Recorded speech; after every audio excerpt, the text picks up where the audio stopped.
Karen Markw, who's the Director of Communications with the Great Barrier Reef Marine Authority.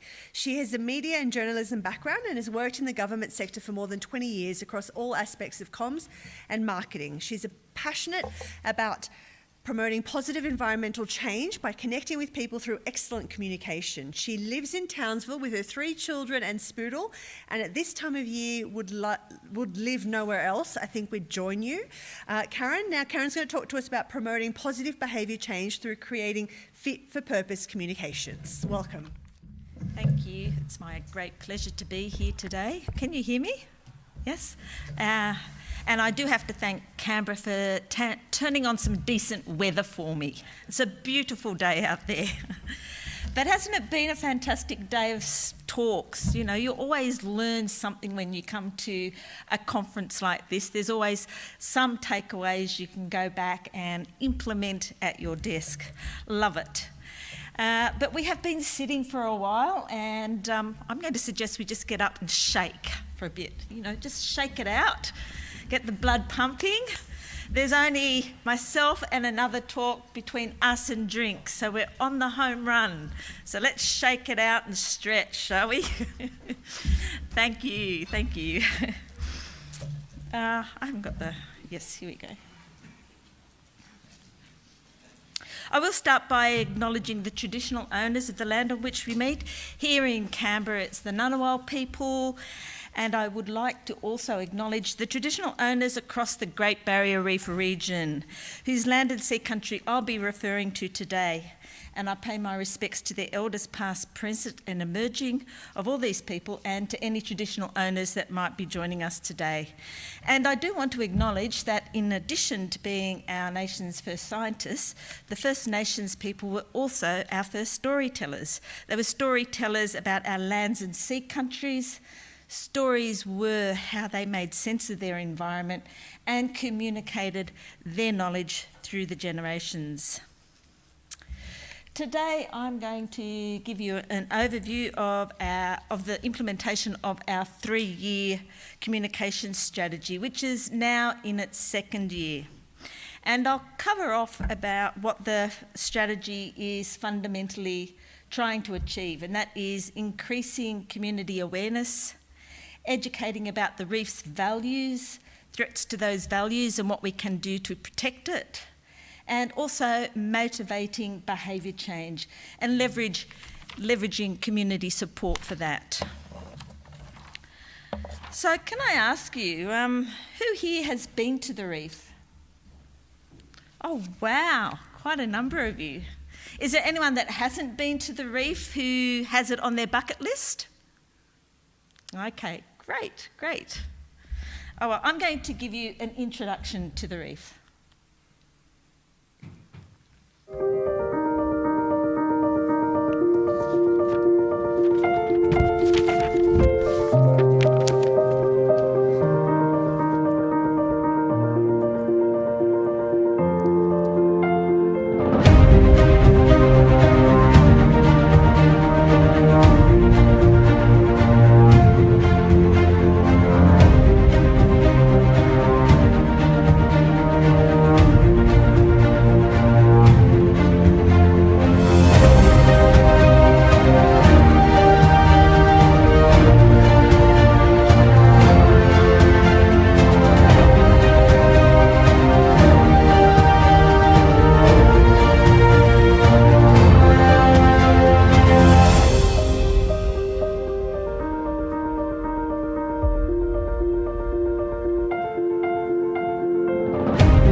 tough gig, haven't I?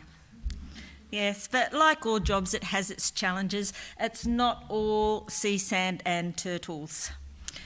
The Great Barrier Reef is beautiful, big and diverse. It's the sea country home for more than 70 traditional owner groups, and for many Australians, it's part of their national identity. The Great Barrier Reef is a World Heritage Area, so it belongs to everyone globally.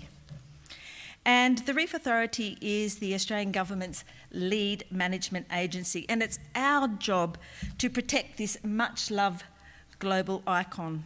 It's a privilege, and it's also quite a daunting task sometimes. And it covers an area that's 1/3 bigger than Italy. As a relatively small government agency, we clearly can't do that on our own. Partnerships are key to our management approach, and we work with traditional owners, other government departments, scientists, industry, particularly the tourism industry, and the community to do this job. As the video indicated, climate change is the #1 threat to the Great Barrier Reef, as it is with all the world's coral reefs. Climate change is a global issue, and it's actually not one that we can address directly, like we can, say, controlling pest species such as the crown-of-thorns starfish, which does like to eat coral. So if we're going to truly protect this amazing place, the world's largest coral reef ecosystem, which is visible from space, we have to get everybody on board. In fact, under the Great Barrier Reef Marine Park Act, under which we operate, we are required to educate people about the reef and how to protect it, and also to get them involved in its protection and management. The Reef Authority operates in a highly political and heavily contested and crowded reef space. Climate change was clearly an issue at our federal election just held in May, with 29% of Australians ranking it as their top issue. And the reef is certainly often touted as a poster child for climate change. And as a World Heritage property, the politics transcend national boundaries.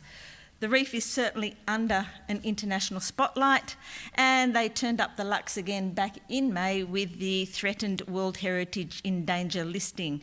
So the World Heritage Committee once again has us on their radar and are assessing the reef as to whether or not it still meets World Heritage values, which makes our job busier, of course, having to respond to all of that.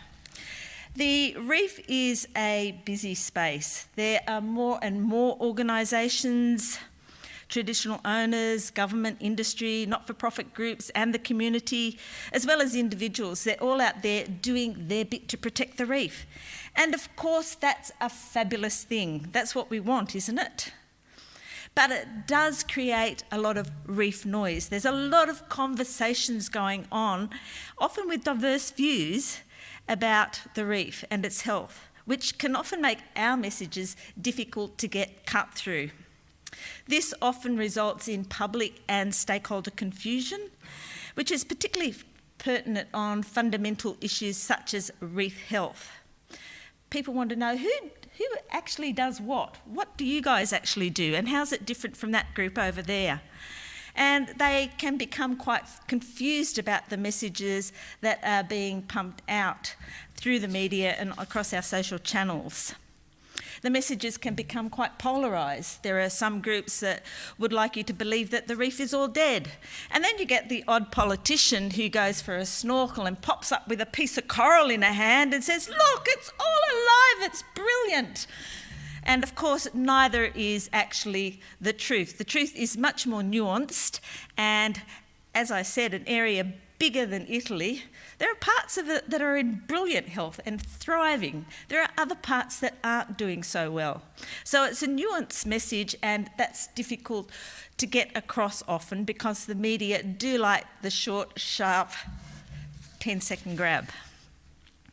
So this means there's a continuing need for us to reinforce our role as the Great Barrier Reef Marine Park Authority. It also means that our communication needs to be planned and strategic in order to get our messages heard, and we need to be consistent, accurate and timely, of course.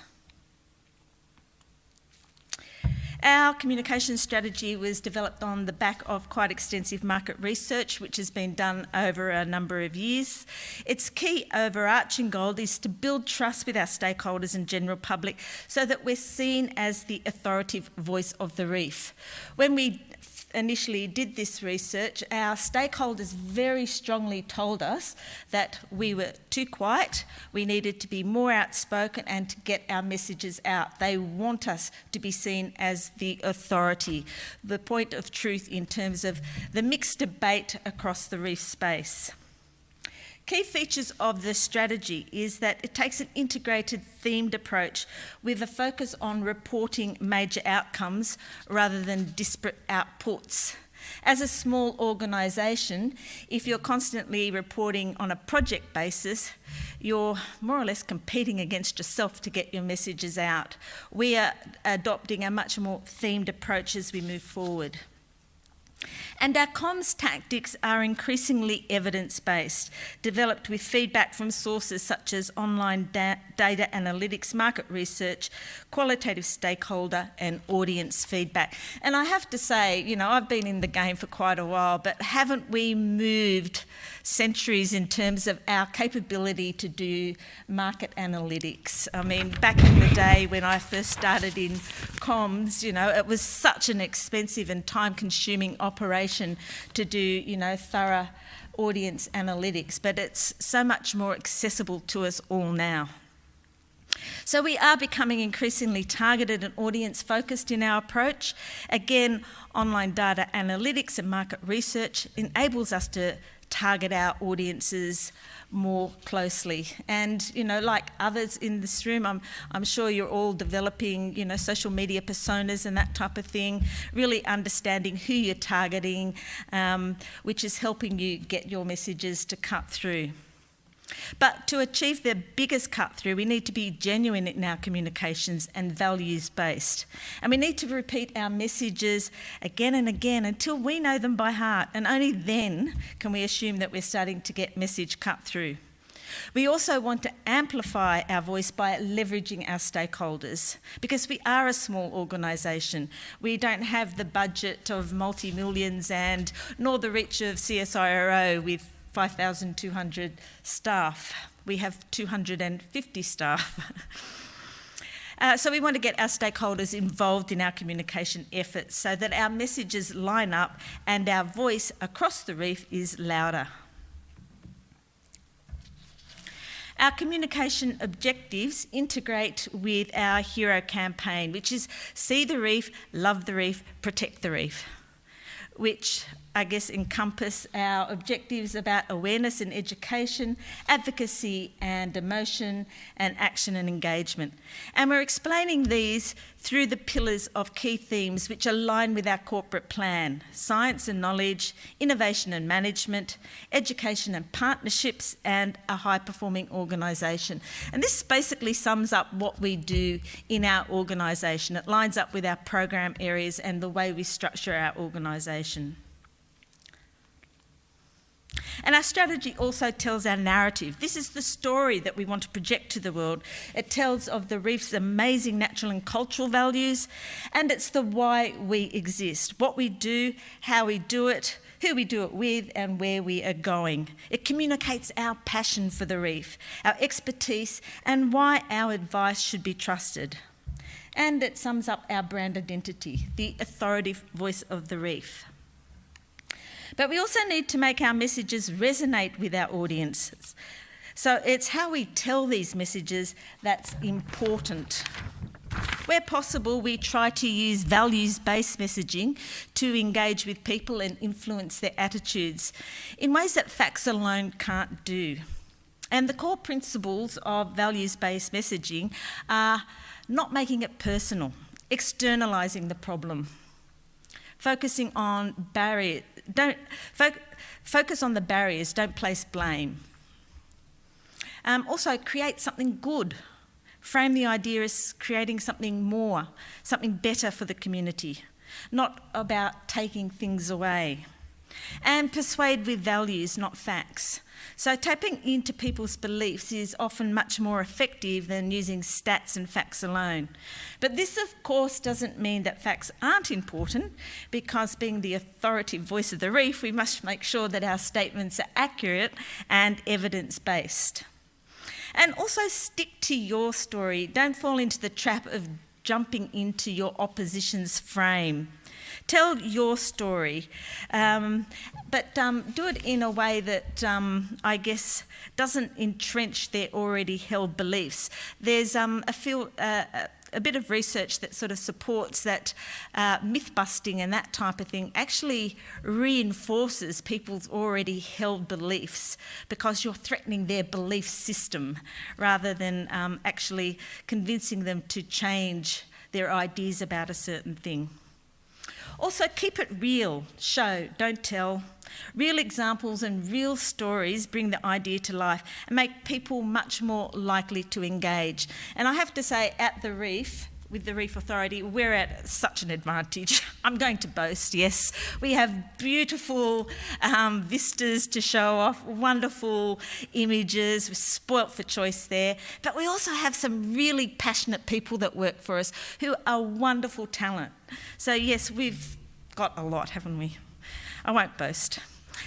But for example, one of the things we fight with is fishers who like to do the wrong thing. They dip their lines in areas where they shouldn't be fishing. So a way that you might frame the message from a values-based proposition is you might say to them, yes, we all enjoy the Great Barrier Reef and we want that for our children as well, don't we? So while we're all fighting hard to do the right thing, the Reef Authority's rules ensures that we're not accidentally putting too much pressure on an area. So by following the simple rules, that's an easy way that you can help keep the reef healthy for our children so that they can go fishing when they're older. And certainly repetition is another way to get message cut through. Just because you've heard a message 1,000 times doesn't mean to say our audience has. By the time you're well and truly sick of saying a message, our audiences are often just starting to hear it. But of course, that doesn't mean to say you can't be innovative in the way that you use your content. As Tanya this morning was saying, it's about creating plenty of variety in the content you're pushing out in order to communicate your message. So change it up, make it novel, etc., to keep your audiences engaged. And we need to ensure that every communication activity includes a version of our top key messages. And to that point, I've asked my staff to just put up an A4 sheet above their desk and to tick each time they send out a piece of communication that they're actually addressing one of our key messages, so that we are, I guess, on target in terms of our strategic approach. Our communications targets a range of stakeholders, and market research has showed that our audience can be segmented according to their level of interaction and personal identification with the reef. The segmentation categorises our audiences according to their connection, both physically and psychologically, with the reef. And our aim is to continue moving each of these segments up the ladder to increasing connection with the reef and support for the Reef Authority and our work. We are striving ultimately to create advocates who will speak positively and publicly about our work. And we need to arm them with timely information and key messages. So as you can see here, the audience segments are availables, ambivalents, acceptors and advocates. Availables are those who have low interaction with the reef and are least concerned, and they're generally people that aren't concerned about the environment either. They're more focused on, getting their job done, seeing to the family, making sure their children are educated, that type of thing. Ambivalents, they've been to the reef, but perhaps not recently and perhaps not often, and they only feel a moderate connection to it, or they have a low interaction with the reef but a relatively moderate emotional connection. Then we have acceptors, And these are people who interact with the reef often, but only have a moderate connection to it psychologically. And then we have our advocates, who are the frequent reef goers who feel a strong connection to the reef and want to protect it. And down the bottom we have our rejectors. Those are the 5% or so of people who, no matter what you do or say to them, they're not going to agree with your point of view or your messages, and generally you seek to manage them. But I do point out that rejectors in the reef space can be rejectors on a particular issue, but then our advocates on another issue. For example, you might get somebody who rejects the idea that climate change is actually having an impact on the reef, but then they're firm advocates of our zoning plan, which I guess prevents people from doing certain activities in certain places. So, you have to understand the issue that you're addressing and the audience that you're trying to reach in terms of looking at this segmentation.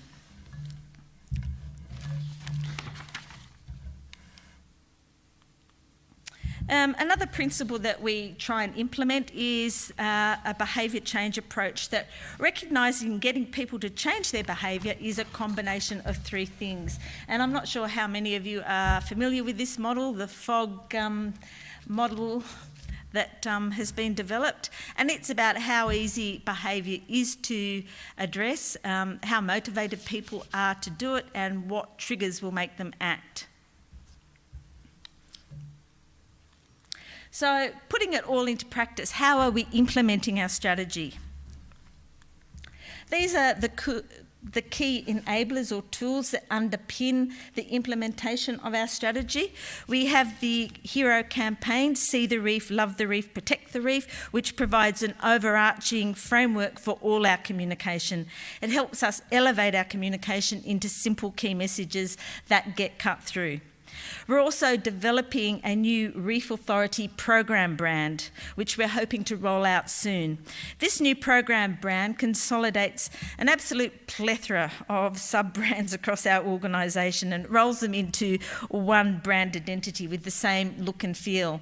I swear we must have about 8 different sub-program brands that all look entirely different and don't look like they belong to the one organisation. So every time we push one of those out, we're eating each other's lunch. So this is about leveraging and complementing our work. Our new brand will certainly help us strengthen our presence by unifying our communications across our programs so that our efforts do complement each other. And one of the best things we've done in the recent past is to employ a marketing manager,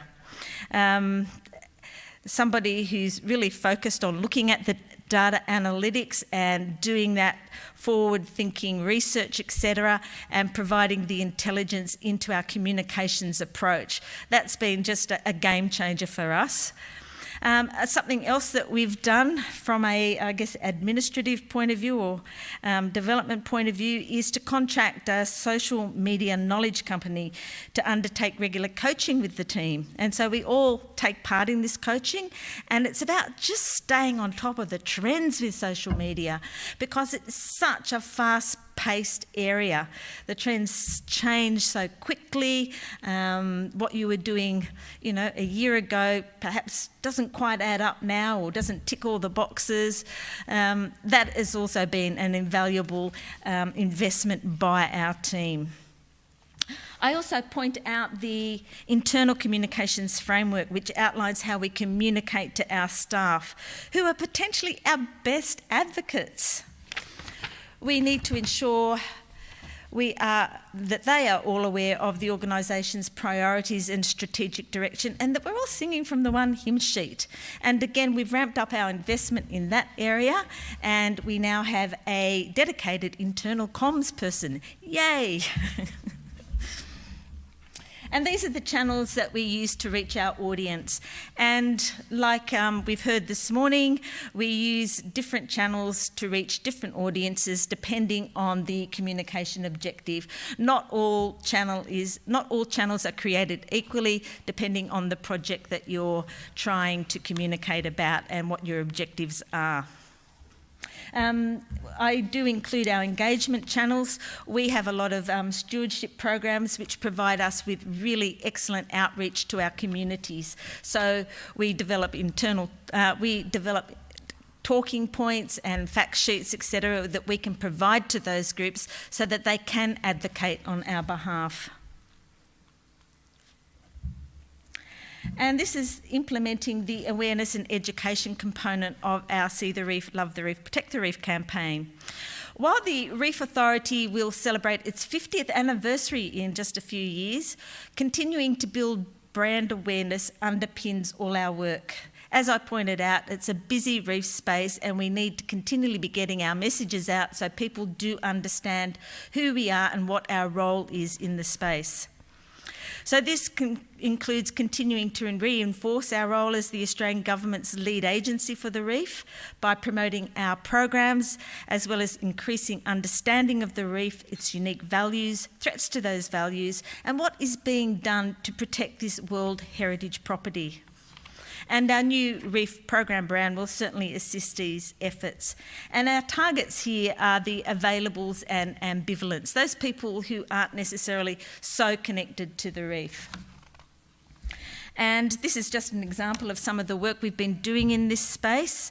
It's about the communications we do over the summer to inform people about reef health and what's happening across the reef during summer, which is a particularly fraught time for the reef. It's a time when the reef is really vulnerable to impacts from cyclones, from thermal heat stress, from warming oceans, and also from polluted waters, from floodwaters from the catchment that make their way into the reef. And the work that we do over the summer certainly reinforces our role as the authority voice of the reef and helps get out consistent messages about the conditions of the reef. We do weekly updates. We do them across our digital channels. We do a video that we then spit out across all our digital channels, and we put it on our website with a fairly factual update. It's very straight down the line, to the point, in terms of what we're seeing out there on the reef, what's being reported out there on the reef. We get input from scientific agencies in regard to the information that we provide to the public. But a really important part of these briefings, or this regular updates, is briefing our stakeholders. So ensuring our stakeholders are well briefed in regard to what's happening on the reef. So there's no surprises. And I guess the Minister's Office being a key stakeholder for us there. We've also developed a Reef Health Comms network, which involves a smattering of people who belong to organisations that have things to do with the reef. And we pull them together regularly and give them updates so that we're all, I guess, exposed to consistent messaging, and they know what's happening, and so if they get inquiries, they can respond with the same. It's actually a very resource-intensive time for us, our reef health communications, particularly if we get a mass bleaching event like we did last summer. G'day everybody, my name's Mark Reed from the Great Barrier Reef Marine Park Authority. I'm standing in today for Dr. Dave to give you this week's Reef Health Update. This week, like last week, we've actually got some good news in the fact that the water temperatures across the reef are very close to our long-term averages. We've got a couple of places where water temperatures sort of half a degree to a degree. I think that gives you the idea. Another area, sorry, did I go? Okay, yes, advocacy and emotion. This is where we want people to lean in and love the reef. We want people to really value the reef and see it as something worth protecting. The Reef Authority conducts a number of innovative stewardship programs to engage school students, local governments and the tourism industries and others in taking action to protect the reef. And these include our Reef Guardian program, which encompasses about 300 schools across the reef catchment, as well as 19 councils between Cooktown and Bundaberg, taking in a population of about 1 million people. We promote the passion and work of these reef stewards with a view to making them advocates for both reef protection as well as the Reef Authority and the work that we do. Again, building our support base and leveraging our stakeholders to get our messages out. Many of these people are already advocates, but we're aiming to move them all up the ladder to make them advocates through our exciting, innovative stewardship programs. And Master Reef Guides are another example of our work that we're doing in this space. Our Master Reef Guides work for high standard tourism operators across the reef, and they are recognised as some of the world's leading reef guides, interpreters and storytellers. We work with the Association of Marine Park Tourism Operators and Tourism Queensland and Events to train these reef guides, and so they are really fantastic at, I guess, sharing the values of the reef with visitors to the reef, so a lot of overseas tourists, etc. We conduct regular training exercises with them and make sure that they are up to date about reef communications through newsletters and emails, etc. And to protect the reef, it needs your help. Make sure that you reduce the consumption of single-use plastic. Just use the bins on your vessel. We can all do our bit. To be reef smart. Pick up rubbish. So yeah, that's them speaking on our behalf about protecting the reef. And we're also working to get people to adopt reef-friendly behaviours. And this can happen through our stewardship programs, where we encourage people to choose sustainable habits such as using keep cups, taking part in beach cleanups and reducing their energy footprint. Our compliance program particularly targets positive behaviour change, especially through reducing illegal fishing, which can have devastating effects on reef biodiversity. So using the FOG behaviour approach, we work closely with our compliance area to educate fishers about the rules in the marine park, where they can and can't fish. And we use the motivator of avoiding a fine, a hefty fine. Yes, a $2,000 fine could really spoil our weekend fishing trip, couldn't it? So we remind fishers that, avoid a fine. And we also make it easy for them by providing lots of free zoning maps in places where fishers go, tackle shops, visitor centres, petrol stations, for example. And we have also developed the Eye on the Reef app, which provides the zoning that they can download digitally while they're out there on the reef. And we conduct compliance blitz supported by intensive public relations and advertising campaigns. So how do we know whether we've been successful? We have a number of tools in our toolkit, which together builds a good picture of how effective our communication is or may not be. So we conduct annual sentiment research. We have campaign-specific research. Of course, we do website analysis, media monitoring. We also look at the APS census results and do an annual staff survey to see how our staff are relating to our messaging and making sure they're informed about what we are saying publicly. And we also do the internal engagement metrics, open rates and all that type of thing.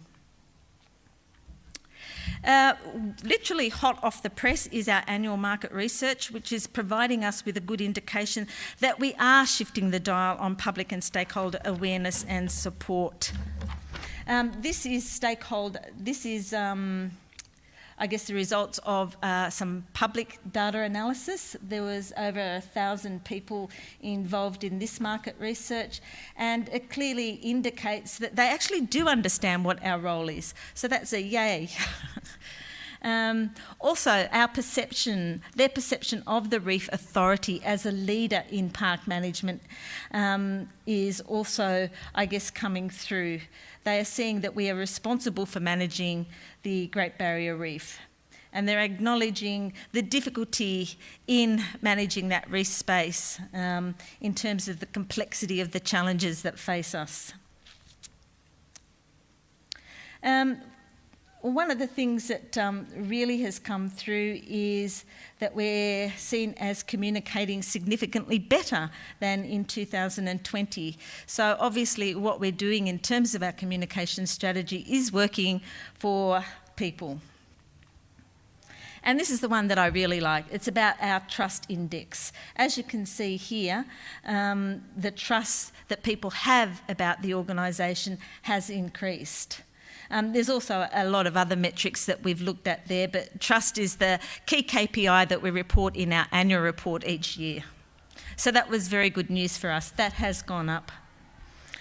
In addition, 30% or a third of our public stakeholders indicated they had seen our See the Reef, Love the Reef, Protect the Reef campaign. And I have to say that this has all been kind of through organic reach. We haven't put any advertising dollars behind this as yet. So that's a real positive for us. And our stakeholders, a lot of them indicated they have changed their habits since 2020 in regard to undertaking positive changes for the reef. So another positive. And stakeholders certainly understand our role according to the research. And their perception have overall increased positively over the four years that we've been doing this market research. Perhaps not quite as much as the public, but again, there is an upward trend. And 6 out of 10 stakeholders have seen the tagline, so yay. We're getting cut through with that as well. So I'm going to leave it there because I think I'm out of time. Are there any questions? Do we have time for questions? We have a couple of minutes, yes. Okay. Besides the fact that we'd all love to be on holidays with you at the Great Barrier Reef right now. Hey, I'm not on holidays. No. I'm working hard. Are there any questions from the audience?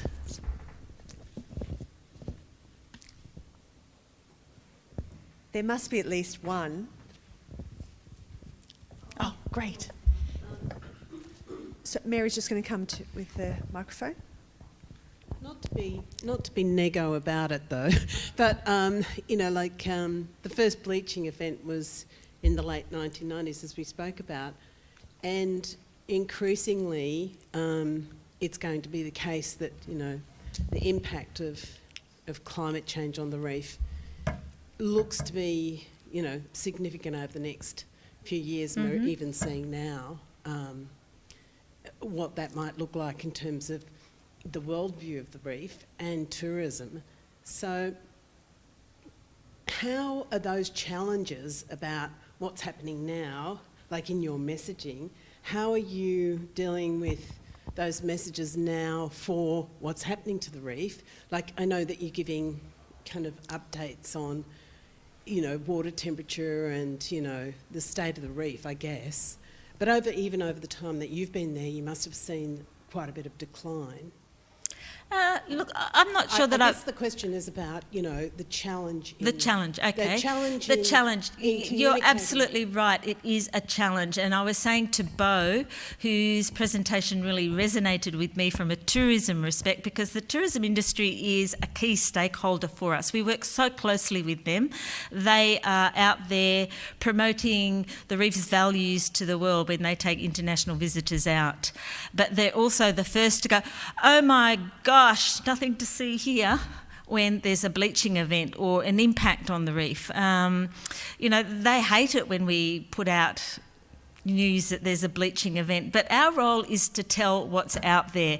It's not to necessarily say it's all good, although, recently we saw something like a 30% rebound in coral recovery before this previous mass bleaching event in, I think, 3 parts of the reef. So that was really positive. So there are positive stories to tell. It's not all negative.